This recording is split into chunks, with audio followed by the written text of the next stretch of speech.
Bibles to Genesis. We're first going to start in chapter 24. You will notice that towards the end of 24, you will notice that we are going to be, might I say, jumping around or skipping around a good deal. And that is just simply because it's the way I was looking at it.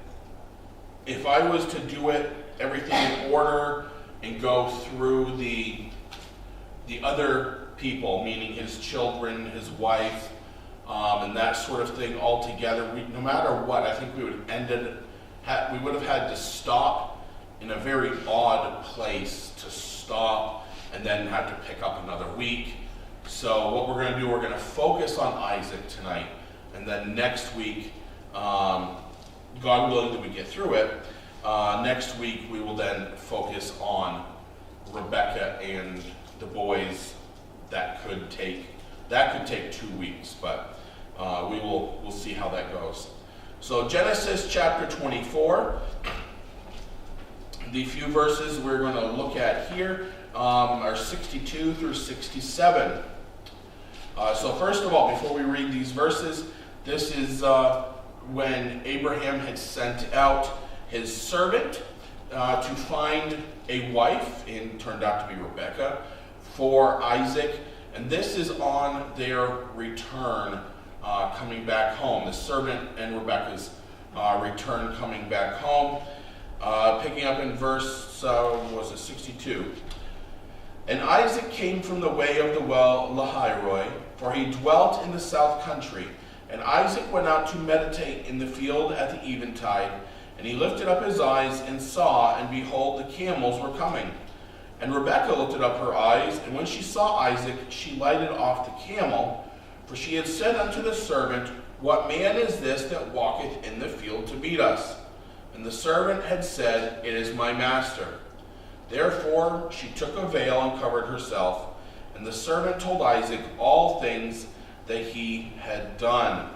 And Isaac brought her into his mother Sarah's tent, and took Rebekah, and she became his wife. And he loved her, and Isaac was comforted after his mother's death. Okay, so what we are, as we are looking at here, one thing that actually stood out to me this time that I had never considered might be of importance, was the fact of where he was. Okay? He is the master of a house. Even though he lived still with Abraham and everything as a family, if you notice at the end of verse 62, for he dwelt in the south country.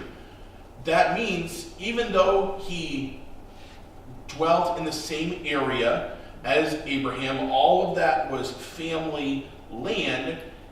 In that family land, that area, he dwelt in the southern portion. So he had already, at this point, he had his own, might I say, his own portion, say, that he took care of and that he oversaw, that was somewhat separate to the rest of Abraham's. Okay? But what stood out to me was, and Isaac went out to meditate in the field at the eventide. Okay? So looking at that, I was like, okay, Isaac would not have known. Okay? There was no thing back then where the servant could have called up and said, hey, Isaac, we'll be there in 3 days. It'll be in the evening.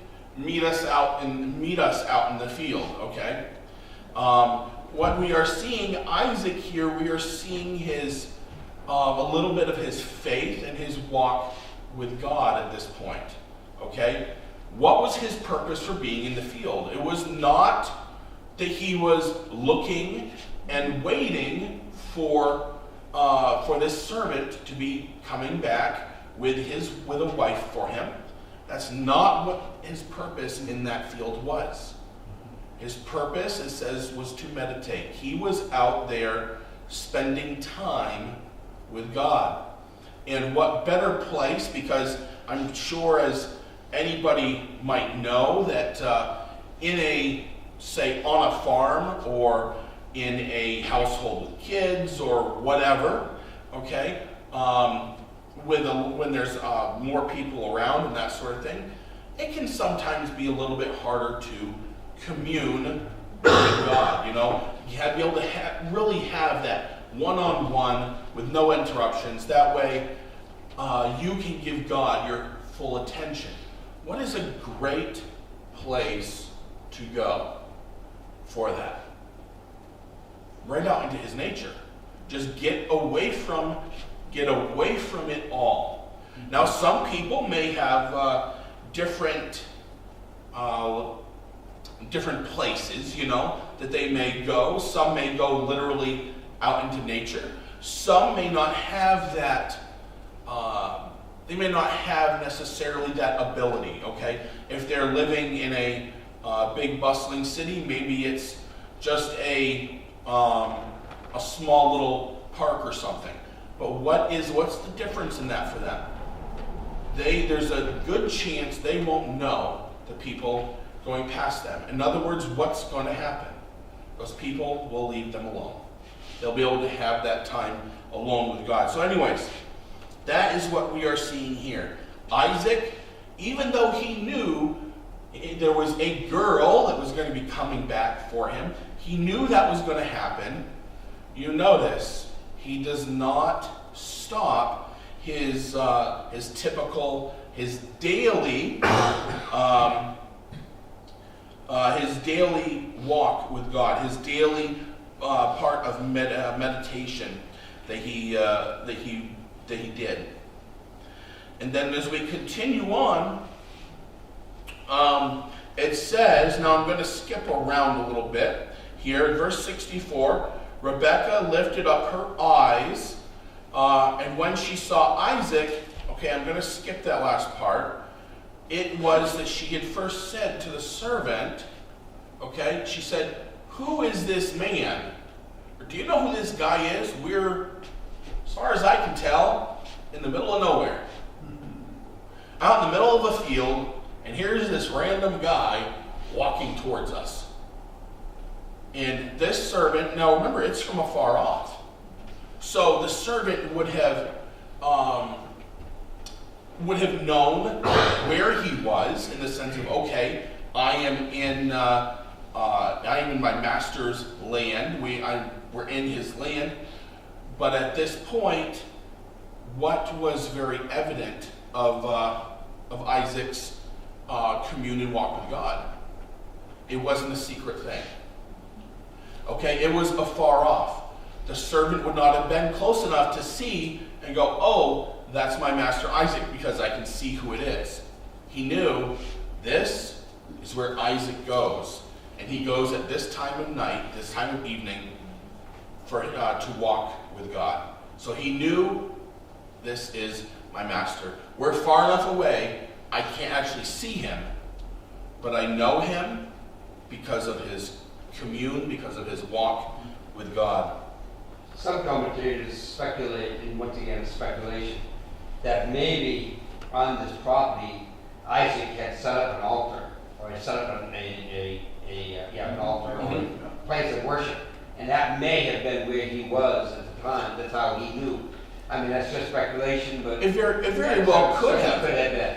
Yeah, because of yes, I mean that is, like you say, it's speculation, but at the same time it makes sense. Yeah. If this is his daily thing, he goes out there every day in the evening. There was a very good chance that he may have built an altar, may have built some sort of small shelter, something, in case if he goes out there, it's storming, he's still going out communing with God. So it makes sense. That makes total sense. It's definitely a possibility. But either way, who was the one that was going to be there in the evening? He knew it was going to be Isaac. And it was at this point, after the servant had told Rebekah of who it was, it said that she took a veil and covered herself, and then that's when she would have, as it says, lighted off the camel. She would have taken that veil. She would, in other words, she was prepared. You know, she's just like, I'm not in the presence of my future spouse, so on this trip, I don't have to wear the veil. As soon as she found out that's him, now this veil would have been different. If you remember a while back when we were talking a few weeks ago on Abraham and Sarah had mentioned that Abimelech, that current ruler or king, everyone put it in that area, had given her a veil. That veil would have been different. That type of veil would have signified to everybody that she was taken, she was married. This one that Rebecca would have had, first of all, the one thing we know for sure about it, it would have been white. What did that signify? Purity. Okay? That was the main purpose of this, of her presenting herself to her future husband as being pure.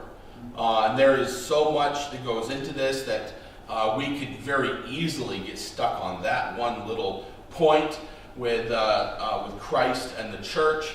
But just for sake of the type of study and looking at the person that we are doing, we will not go off on that trail tonight.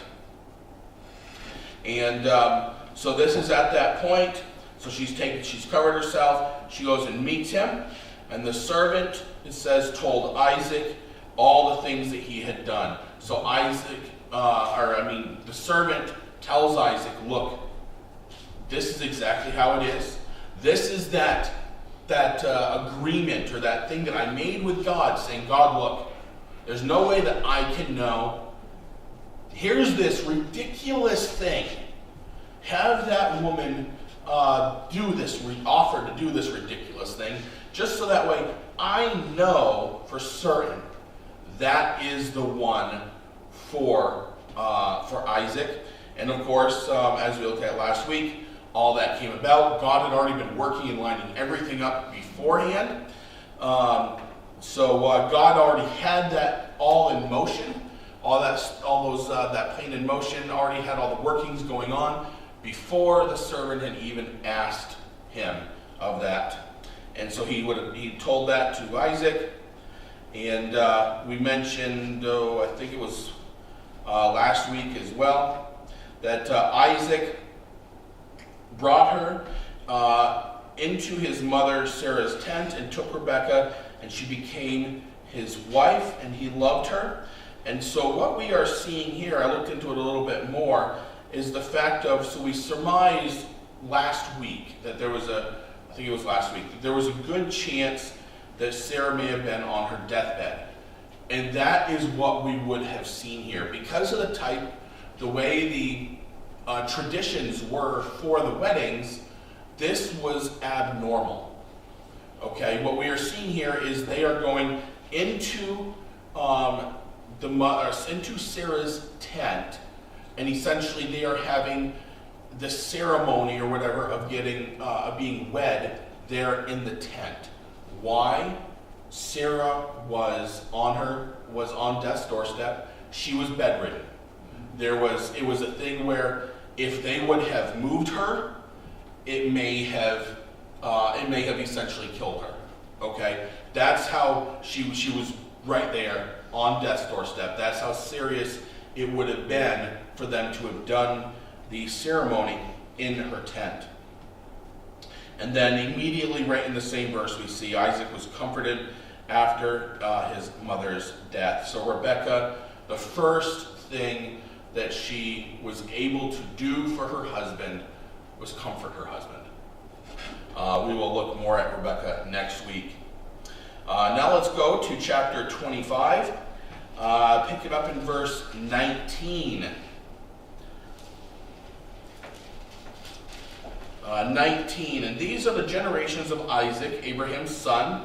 Abraham begat Isaac, and Isaac was 40 years old when he took Rebekah to wife, the daughter of Bethuel, the Syrian of Padan Aram. the sister to Laban the Syrian. And Isaac entreated the Lord for his wife, because she was barren, and the Lord was entreated of him, and Rebekah his wife conceived. We're going to stop right there. So what we are seeing here, first of all, we're seeing the point that Isaac was 40 years old when he married Rebekah. And then the next thing that we see was we learned something very significant about Rebekah as well. And that is the fact that she was barren, meaning she was not able to have kids. We don't, so at this point, I was 40 years old when they were married, and yet it was, as we will see in a minute here, Isaac was 60 when Jacob and Esau were born. So essentially, they tried, or most very good chance here, they tried to have children for 20 years.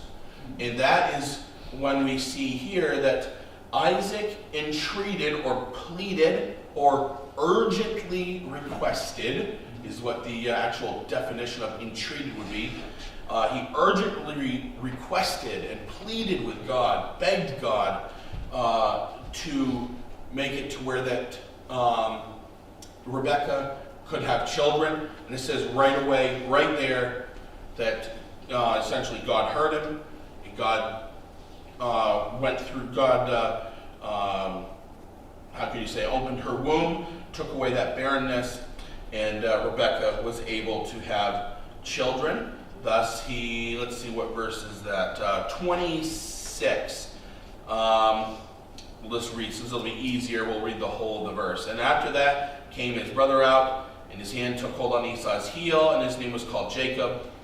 The last part is what's important for tonight. And Isaac was 80 years old when she bare them. He was 60 when his twin boys, and when I say twin boys, they were, as we'll see next week, they were, even though they're twins, they were nothing alike in any way.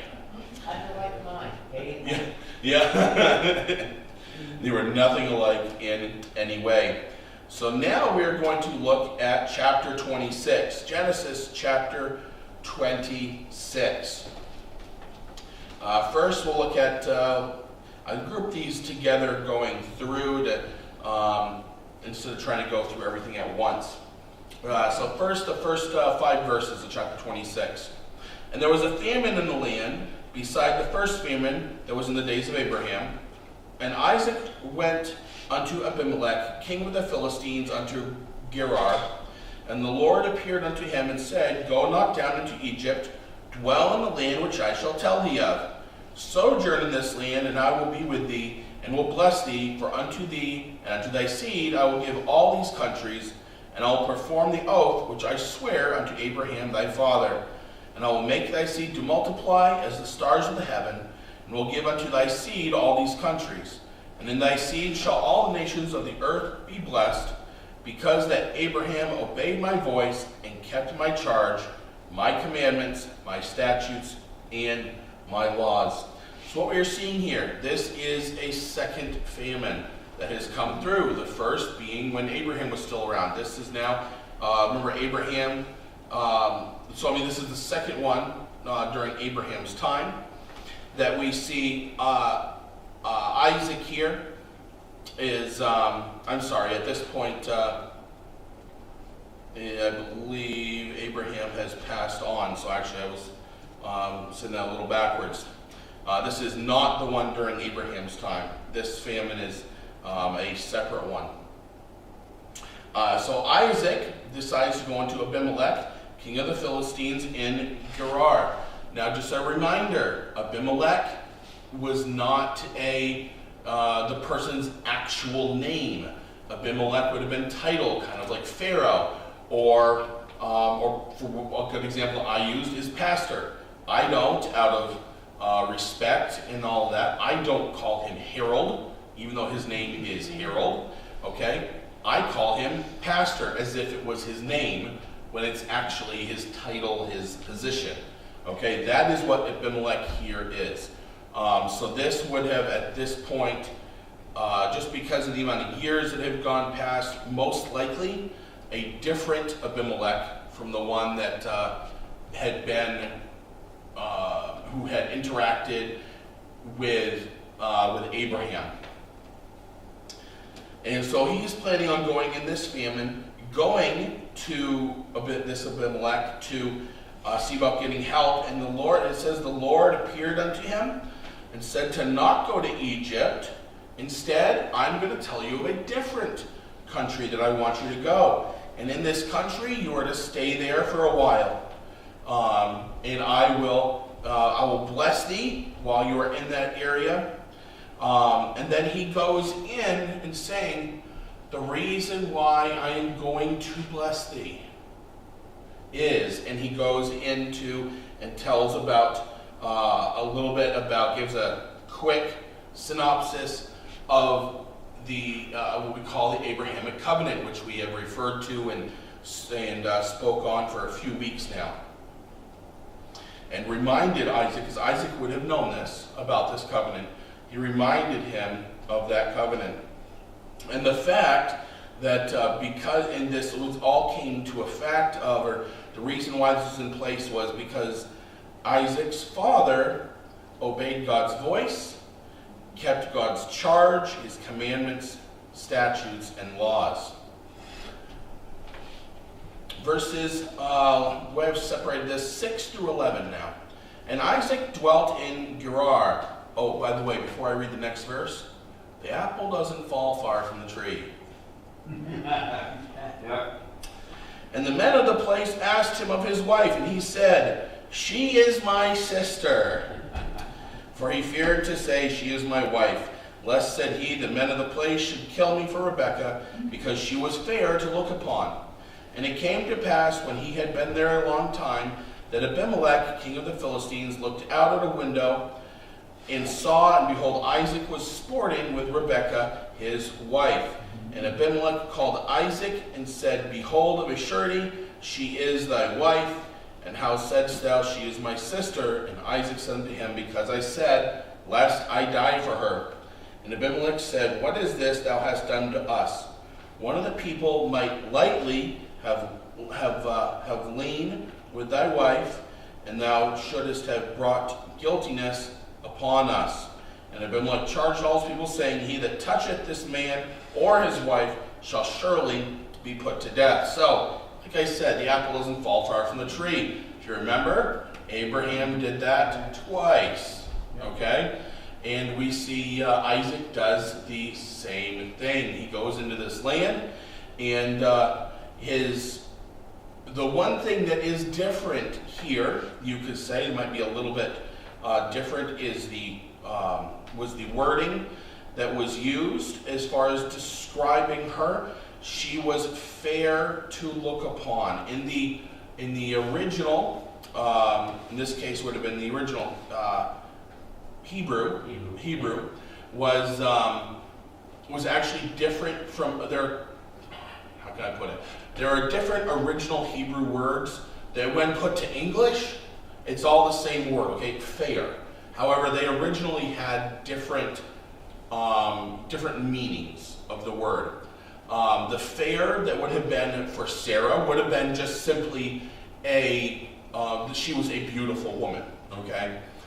This fair here was one where it's speaking of a very young, not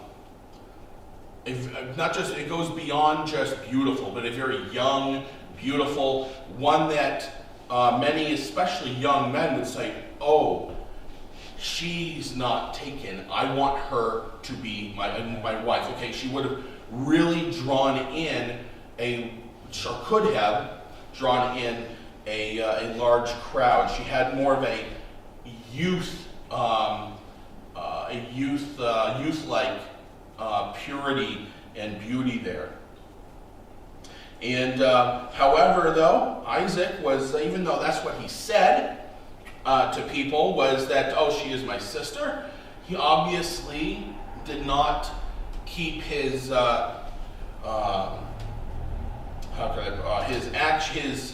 husbandly act. his, what's that? His hands off. Yeah, he could not keep his hands off of his wife, and he lived in a place where, who of all people, but Abimelech was able to look out his window and see it, and he goes, oh, well, obviously, there's a little bit more to this picture, and that's when he it says that he approaches Isaac, and it wasn't even a thing of, he did not ask, what's going on? You said this, or say, this is your sister. No, he's like, look, I know what I have seen. I know that you are husband and wife. So why did you call her your sister? And of course, he tries using the same lame excuse his father did.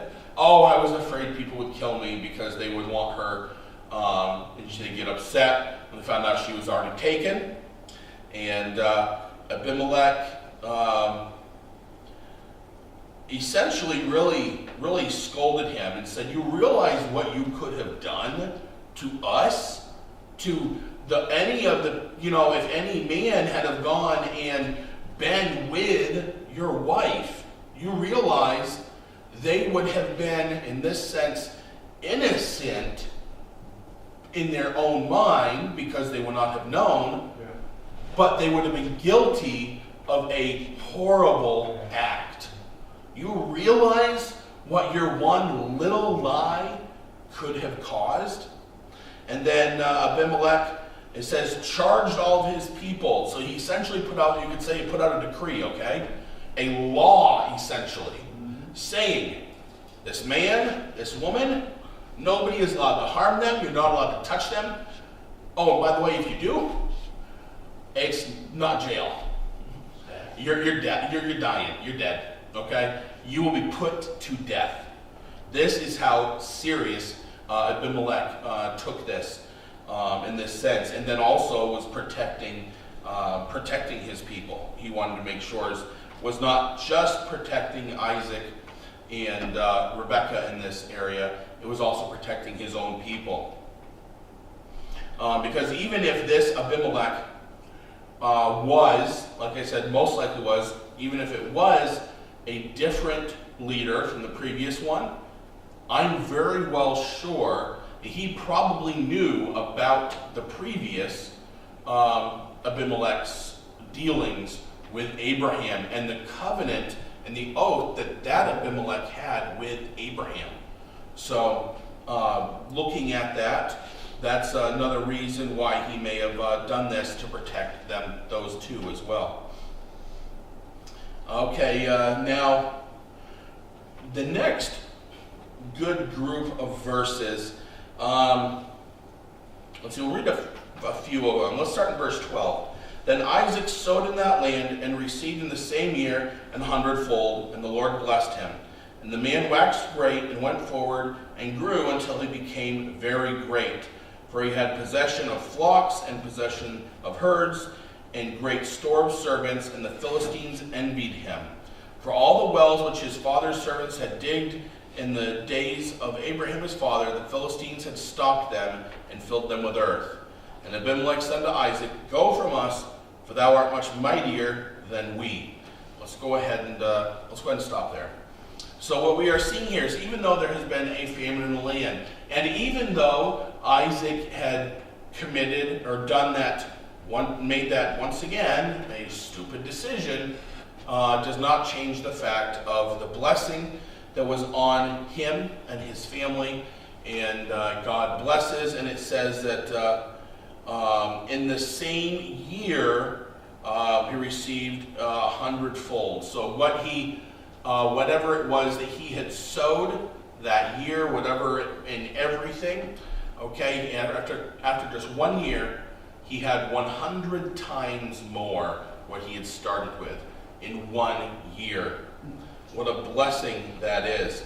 However, there was one, might you say, little negative thing that came along with that, with everything that he had and how he grew so much in 1 year, that first of all, the Philistines were upset with the fact of how everything went down. So the first thing that the people did was they went in, and those wells that Abraham had dug, they said, well, you know what?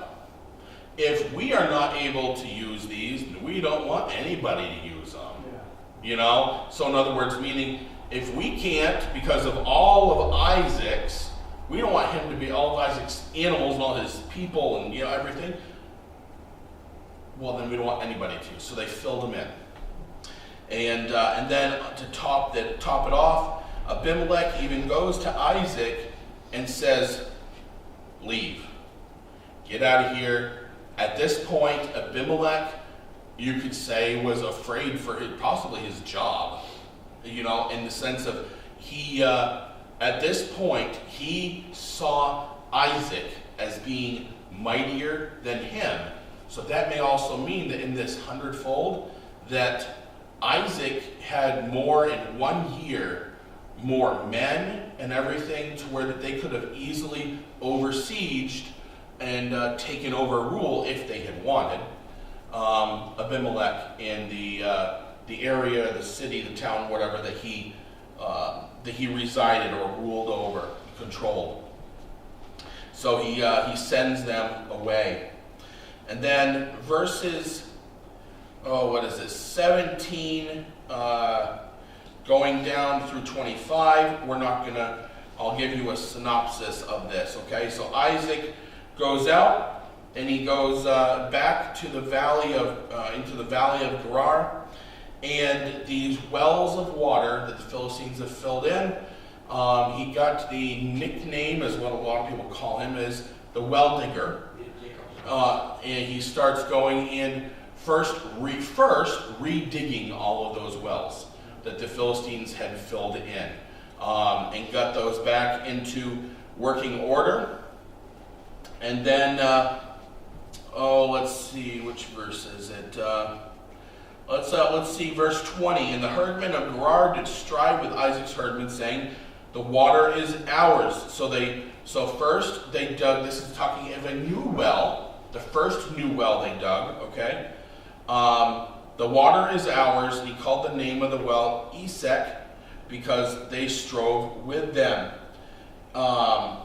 So this first new well that he did, his people dug, other herdsmen came in and said, no, this is on our property, this is on our land, get out, this water is ours. This water is ours for our herds. So Esek means dispute.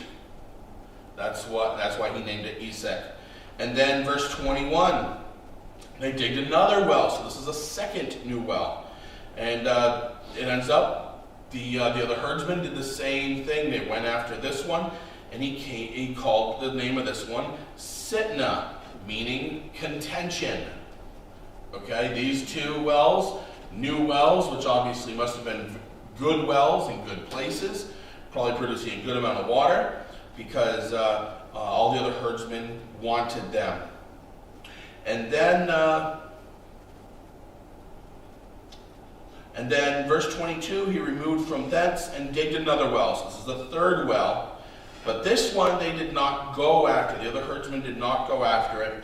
And he named it Rehoboth, which means room. Meaning, okay, there's enough room now, enough wells for everyone. Now remember though, this is showing the respect that Isaac would have had. Because remember, Isaac, it was just saying, was essentially, you could say, kicked out because he was mightier than even Abimelech. So his herdsmen, his men could have easily have kicked these other herdsmen out. And said, no, my father dug these wells, you filled them in, I just redug them, no, get out of here. No, instead, he moved on. He did what he saw, what he felt was the right thing, and moved on, helping, and essentially what did he do? He helped provide for all these other people. So then that is 3 new wells that he dug here.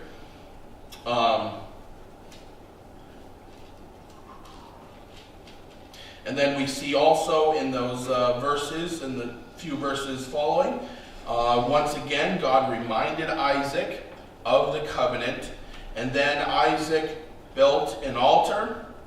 Let's see, verse 25, he built an altar there and called upon the name of the Lord and pitched his tent there, and there Isaac's servants digged a well. So they dug another well at this spot. The next group of verses, which are verses 26 through 33, Abimelech decides, you know what? I kicked out Isaac because I was afraid because he might mean he'd overthrow me. Well, wait a second. Wouldn't it be better to have Isaac on my side? So it says he took, in verse 26, it was Abimelech went himself, and he took a friend of his, Ahuzith, and Phicol, which is the chief captain of his army. The three of them went to Isaac, and essentially, just for time's sake, we won't get into the depth of this whole thing, get into it too deep. But what it was is they were going to Isaac and saying, look, essentially, we want to make a peace treaty here, okay? We realize that what we did was selfish, kicking you out. We want to make a peace treaty. We want to be at peace with you. We want to make sure there's no ill blood between us. And when Isaac saw this, it says that this is why they were there. In verse 30, he made them a feast, and they did eat and drink. Isaac was overjoyed. He was very happy. He was very glad at this, to be able to make this treaty with them. And so they ate, they drank, and then in the morning, when they got up, is when it says in verse 31, they swear to one another. That is when they made that pact between them, and Isaac sent them away, and they departed from him in peace. And then that fourth well, you remember, mentioned a couple minutes ago, that his servants had dug. In verse 32, just after this, in the same day, okay, that he sent these Abimelech and his 2 men away, it says his servants came to him and told them that the well they had dug, that fourth one, we have found water. Now what does this mean? Does this mean the other wells were dry? No. What was the significance of this? It was not that they just found water way down. They essentially would have hit like a gusher. Yeah, they hit an underground spring where it just bubbled and gushed into where that well very well could have overflowed. Okay, where there may have now been a stream running from this well. Okay, they did not just find water; they found a large amount of water. Okay, gushing water, and he named this one Sheba, and that is just simply because it was near the city of Bathsheba. Let's see, one thing I will point out real quick, we'll touch on it next week again. Verse 34 and 35, Esau was 40 years old when he took his wife Judith, the daughter of Beeri the Hittite, and Bashemath, the daughter of Elon the Hittite, which were a grief of mind unto Isaac and to Rebekah. So, with being that we have not spoken on Esau yet, okay, but what did he do? He took his wife of the wrong people, okay? Essentially, the way it would have been today, something that we could essentially, a good picture would be unequally yoked, okay? Esau, being a Christian, went out into the world and found himself a non-Christian wife. Okay, and this is not, Esau would not have been something where he just got saved, where he didn't understand it, okay? Obviously, he grew up knowing God, seeing his father's faith, that sort of thing. So he knew very well that what he was doing was wrong. And this brought a real grief of mind unto Isaac and Rebekah.